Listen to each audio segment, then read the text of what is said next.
Hi, welcome to Creatures of the Realm. This is episode number 50. I'm so excited. Season 1 of Creatures of the Realm. 50 episode. Could you believe it? It's just one of those things. It's been a long time and it's 50 episodes. It's great. And I never thought I would have gotten this far with it. Creatures of the Realm started as a test. Let's do the Monster Manual. 2014's Monster Manual. Let's start from A to Z. And I tried different things with it, and hopefully you guys will enjoy it. Have been enjoying it. 50 episodes. It's wonderful. At least I think so. But tonight we have a huge creature, the Harpy. I don't know if you guys like the Harpy, but the Harpy is very, very cool. Let's go over it right now. Let's start episode number 50, the Harpy.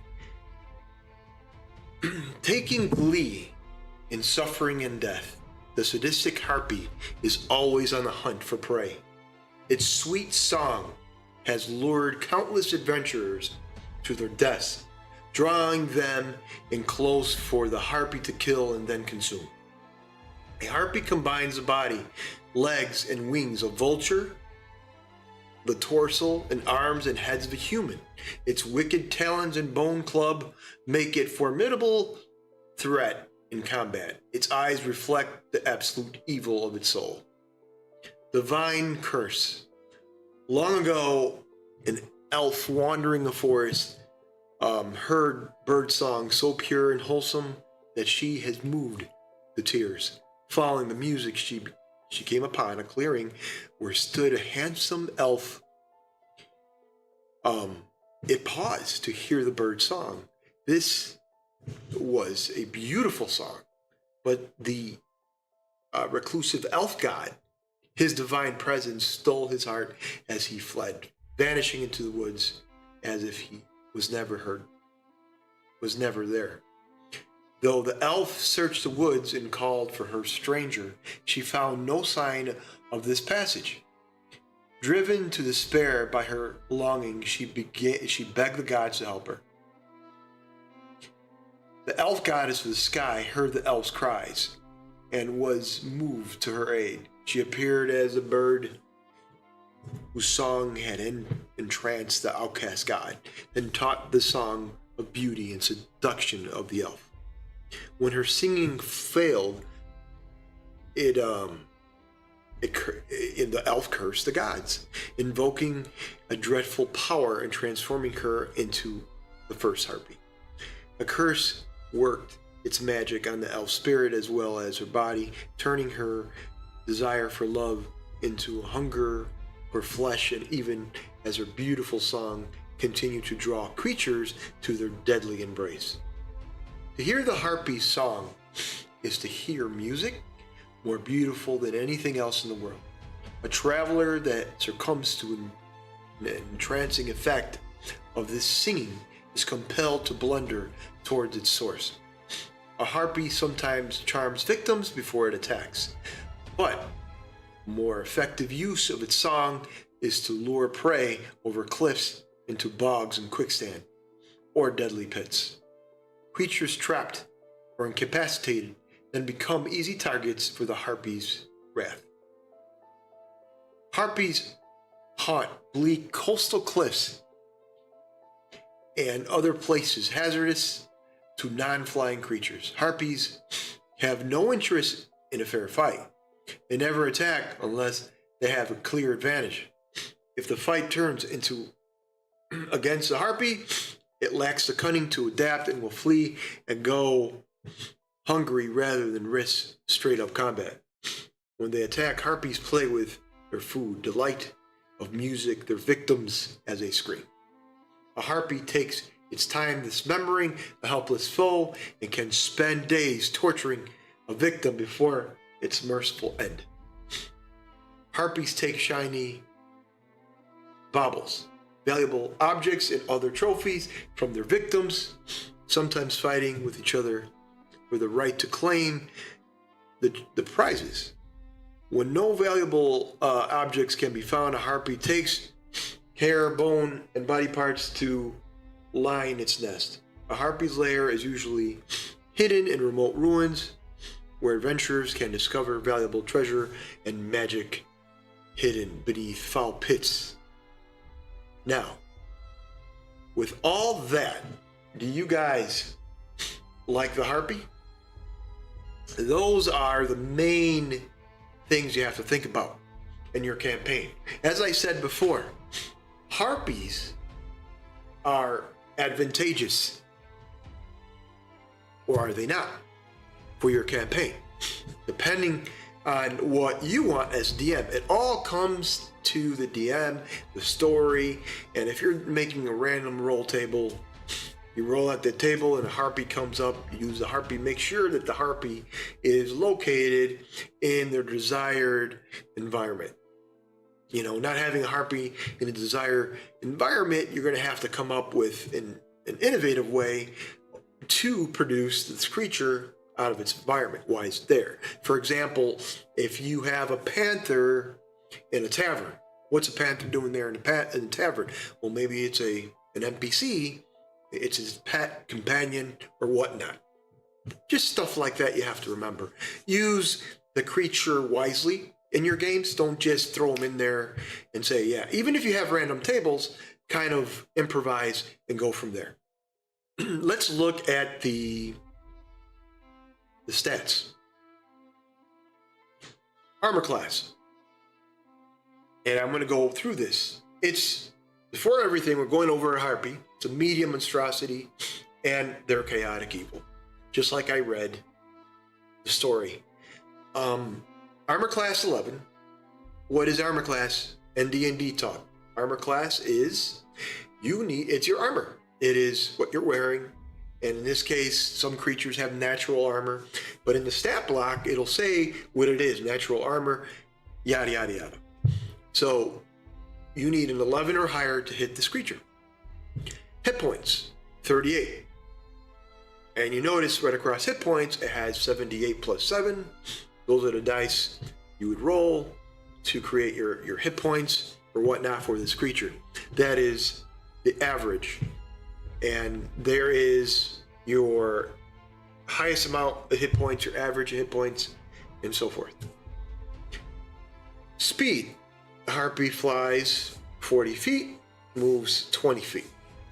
It's always in the air, perched up somewhere, and so forth. Just make sure that the Harpy is in the desired environment. Strength. Dexterity, con, intelligence, wisdom, and charisma. Those abilities, which is the highest for a Harpy, the highest would be 13. That's the golden number. Dexterity and charisma. Of course, charisma would be high because the Harpy enchants you with its music. And dexterity, given the Harpy flight and movement and so forth, which is the two main attributes of the Harpy. Senses. Passive perception, 10. Language is common. Nothing major there. We're going to move on. Challenge rate of 1. What does that mean in Dungeons and Dragons for a challenge rate of 1? It means if you're doing experience, challenge rate of 1 is very low. This is how much you're going to get experience-wise. And the way it divvies out, you go from 1, 2, 3, 4, and up. The higher the challenge rate, the more difficult the creature. Let's move on. Multi-attack. The Harpy has 2 attacks. Claws and a club.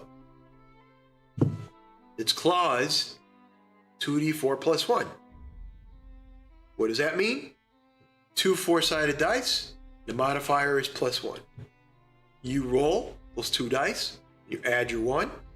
And that would be slashing damage. Hence the name slashing. Not very much for damage. Club. A club is 1d4 plus 1. Bludgeoning damage. You have that huge club. And of course, the Harpy's song. The luring song when the Harpy sings a magical melody. Every humanoid and giant within 300 feet of the Harpy that can hear the song must succeed a DC 11 wisdom saving throw. And what does that mean in D&D talk? So, You have that target number, DC 11. You have to get an 11 or higher on a 20-sided roll in order to make the save. You roll your wisdom saving throw. You don't make it, and let's continue on. What happens when you don't make it? So I was reading the luring song. The harpy that can hear the song must succeed the DC 11 wisdom saving throw, or be charmed until the song ends. If you don't make it, you're charmed. The harpy must make a bonus action on its subsequent turn to continue singing. It can stop singing at any time. The song ends if the harpy is incapacitated. That's pretty normal. While charmed by the harpy, a target is incapacitated and ignores the songs of other harpies. If the charmed target is more than 5 feet away from the harpy, the target must move on its turn towards the harpy by the most direct route. So if it's in front of them, you're going to move towards the harpy. It doesn't avoid opportunity attacks, but before moving into damaging terrain, such as lava or a pit, then that's what it does. The harpy with its song lures you into a trap or something dangerous. Very, very cool. Now, what does a harpy look like? Imagine humanoid body with vulture wings. Almost looks like an angel, but the wings are dark, very decrepit looking, not very beautiful. But it could be mistaken for an angel. Okay, so in this case, if you look at the picture, vulture-like wings, humanoid, female, long, dark hair, looking up, elven-like ears. Its claws, its hands has talons. You know, it's got like vulture-type talons, and then its hands, elongated claws. So it's a mesh between a vulture and a human, but it sings a song, and it can really charm you. So what else do we got here? Okay, so after that, the luring song and the claw attack and the club, that's pretty much it for the harpy. Nothing really amazing or big on the harpy. Would you use it for your campaign? That's the thing. Harpies are very mystical creatures. And in a setting where, I got one for you. Let's say you have a group of children, or a group of kids. In this case, let's go to season 2 for my campaign. The orphans, they hear of murmurings of strange music in the forest. It's beautiful. And what kid wouldn't go towards the music? They go. They go to the forest and they hear the beautiful, beautiful music. Unbeknownst to them, to the orphan, there's a trap in the ground. Imagine rocks and grass, and then a light net over the grass. Very thin. But if you walk on it, you fall. It's a pit. 40 feet, 50 feet in the ground. You would think the fall you could probably survive, but the bottom of the pit, there's spikes. The spikes come up, smashes you, and could kill you. But you don't know that. So the orphans go towards the forest, and they realize that, hey, there's a harpy. There's music and song. They see this female perched up on the tree. Her wings are kind of out, and she has long claws and talons for her feet that are curled on the branch or on the trunk of the tree. And she looks down, her hair sprawled down her dark eyes, and she's singing. And as she sings in her song, everyone, all the kids look up. As they look up, they see the harpy. Some are enchanted, the others are not. Some are trying to get their fellow orphans, their friends, to wake up, but they can't. She swoops down and attacks. As she swoops down, she realizes that the kids start running because they get scared. They're charmed. The ones that are charmed move up and they fall into the pit. Maybe falling to their doom. Because remember, I described there were spikes in the lower end of the ground. Lower part of the ground. Spikes coming out from the ground up. Those are the things you have to think about when you use a harpy. Setting, environment. That's it. Those are the harpy's aspect. That is a mythical creature that you're going to use. And when you do use a creature, make sure that the creature is used properly and make sure that the environment is there. Don't just put them in. If you're going to throw in a harpy, hey, a legend. Bring up that legend, bring up that music, bring up that, oh, we heard something. Something brought us out there. So let's look at the harpy, the good. The good thing about the harpy, looking at her abilities, D&D talk. The abilities, your strength, dexterity, you have charisma, which is advantageous for the harpy, and dexterity. Two main abilities that are great. Everything else is cool. Strength is a 12 plus 1, not bad, for a low level creature. It is fantastic. Not bad. That's the good. There's other goods too, and we're going to talk about that. We're going to talk about what's really good. The alluring song is very deadly. For a level 1 creature, a low level creature, and going up against a party, even if you're going up against a party of 7 or 8 that are low level, think about it. The harpy sings a magical melody. Every humanoid and giant within 300 feet of the harpy that can hear the song must succeed a DC 11 saving throw. If not, you are incapacitated and charmed by the harpy. That alone is deadly. And what can you do to avoid that? Well, you have your party. You have your cleric, you have your sorcerer, you have your mage, you have your wizard, barbarian, ranger, fighter. You have your different classes. Make sure you have a good mix. You have a mage, have the mage ready. Cleric, have the cleric ready. And so on. Any scenario or situation can be a formidable opponent. Every situation, there could be an opponent that could take out the party.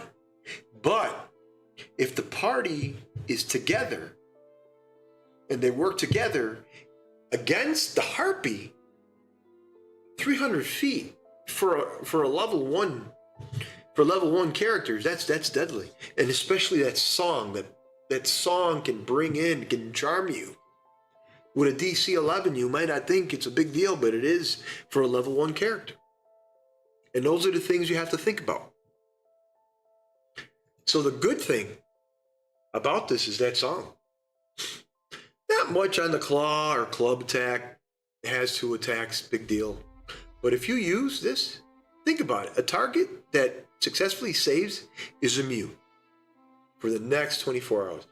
That's huge. If you save, but if not, you're done. So that was the good. Let's talk about the bad. The bad. It is intelligence, a 7. Boo. Wisdom 10, no modifier. Boo. Strength of 12, it could have been a little higher. Depends. Another thing I forgot to mention on the good, its flight is 40 feet, and that's fantastic. What else? Bad. Language is common, because, of course, its intelligence and wisdom are low. In fact, its intelligence is -2 because it's a 7. What does that mean in Dungeons and Dragons talk? It means that you are stupid. Cannot read. You can try. What else? What else is bad here? The club attack. Pathetic. Club attack 1d4 + 1. Again, this is a low level character. The ugly. The ugly part of the Harpy. What makes it bad? What makes this creature so bad that you want to use them in your campaign? I just said the good thing. It has alluring song. It has great dexterity. It flies. Very cool. You know, it's beautiful. Somewhat. Humanoid body. You know, condor wings, raven wings, whatever. Talons, claws. It's a mixture of a vulture and human. So that's a good thing. All that I mentioned is good. The bad, I mentioned some of its abilities are bad. The club attack is bad. Even its claws are bad. So why bother using it? But if you have more than one Harpy, you're looking at a very formidable opponent. If you have 5 Harpies and they're all singing, you're in for one hell of a night. Because if you fail, you know they're going to lure you somewhere. And you're just going to follow. You're going to walk. The Harpy starts singing. And it could be into a pit. It could be into a cliff. You could fall from 50 feet or more. I don't know about you, falling damage is deadly.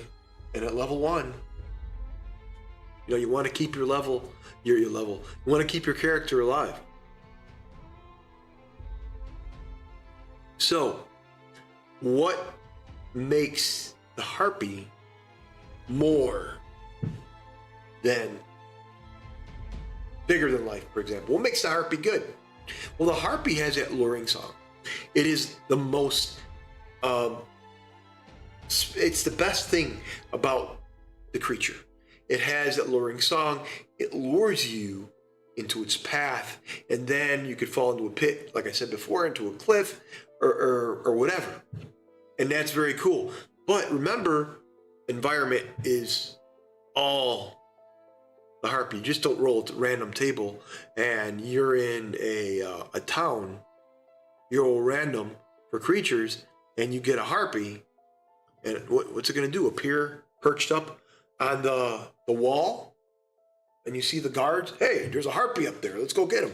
You know, they're not going to do that. You know, you have to make sure that the Harpy is in the environment. You know, if you have a lion, if you have a bear, if you have whatever creature, a dragon, just try to bring those creatures where their environment. You know, a swamp, a mountain, and so forth. You're in a cave systems. Whatever it is, whatever you're traveling, just make sure that the creatures make sense where they belong. I know when you DM, it can be cumbersome. I mean, you look, you're like, hey, these random rolls help me out. Random rolls are cool, man. They really are. But you have to, if a creature pops out and you're in town, make sure that you have the chart that's, well, if you're in a mountain, there's a mountain random table. And if you're in a city, if you're in a swamp area, if you're in a cave, if you're in Underdark, wherever you are, there is charts for you that can help you, which are great.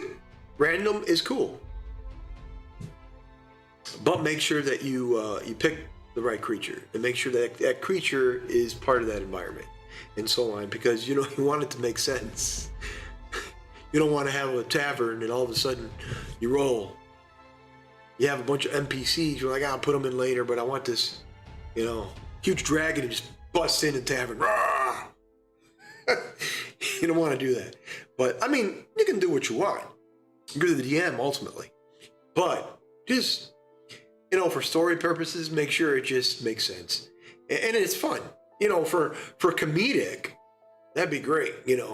But for comedy, it'd be great. But just make sure that you do things that are part of the creature belongs in a mountain area. Make sure that the party's there and not in a town or in a shop or whatever.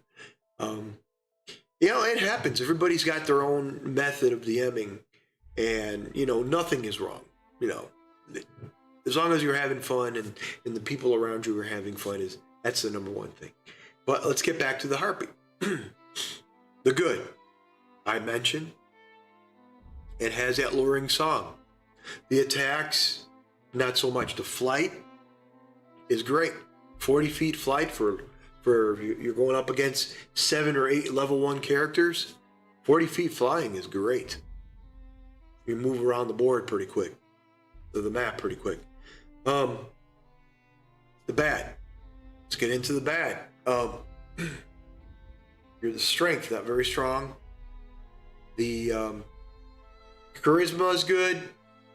Dexterity is good, but everything else is stat-wise is very mediocre, lower than that.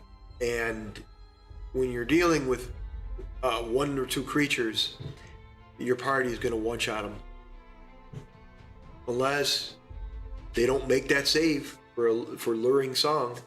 If they don't make the save, you could charm them and bring them into a pit and so on. But got to remember, when you have a setting, you have combat, or you want to do a setup, you have 5 harpies, and you have a party of 6 players. They're in a cave situation or a mountain, and the harpies are there. Make sure that it makes sense. And secondly, that the party doesn't want one-shot them. It does happen. If they do, they do. But if they're rolling like gods that night, they're gonna one-shot your creatures.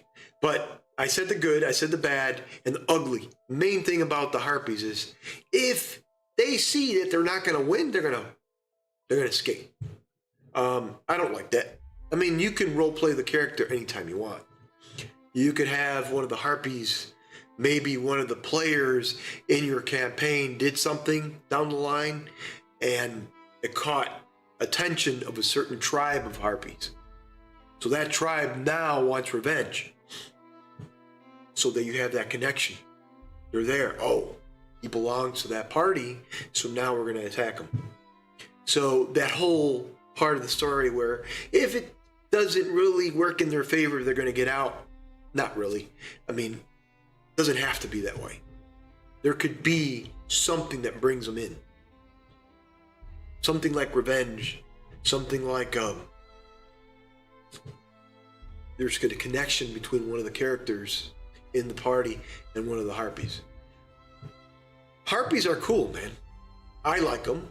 I mean, their stats are but again, you use them, you can modify them too. You can homebrew them, bring up their stats, make them cooler than they are, and come up with a cool lore. Add to the lore to that. There's nothing wrong with that. It makes it advantageous for you, makes it advantageous for everybody else, because the story, it brings essence and beauty to the story. And once you do that, players are going to love it. Players are going to love it. Your party's going to love it, and you're going to have a great campaign. Now, does that work for everybody? No. It all depends on what you want to do. Ultimately, remember, you're the DM. you have your own table, and if everybody at the table is in agreement, then go for it. So, I give this Harpy, I give it a B minus. I like it. I'm sort of biased. I like the Harpy. I like that lure. I like the alluring song. It's cool to me. I think they're great, great creatures to have in your campaign. I hope you love this 50th episode. Season 2 of Creatures of the Realm will return. But for now, that's it for 50 episodes, and I will see you for Season 2. But next week, January 4th, next year, Playerole returns with Campaign 2 again, Episode 12. We're going to continue on, and we're just trucking along. We're moving, and we're going to go. So stay with us. Stay with us at Playerole. We have some great content, a great group of guys, and we love you, and we'll see you next year.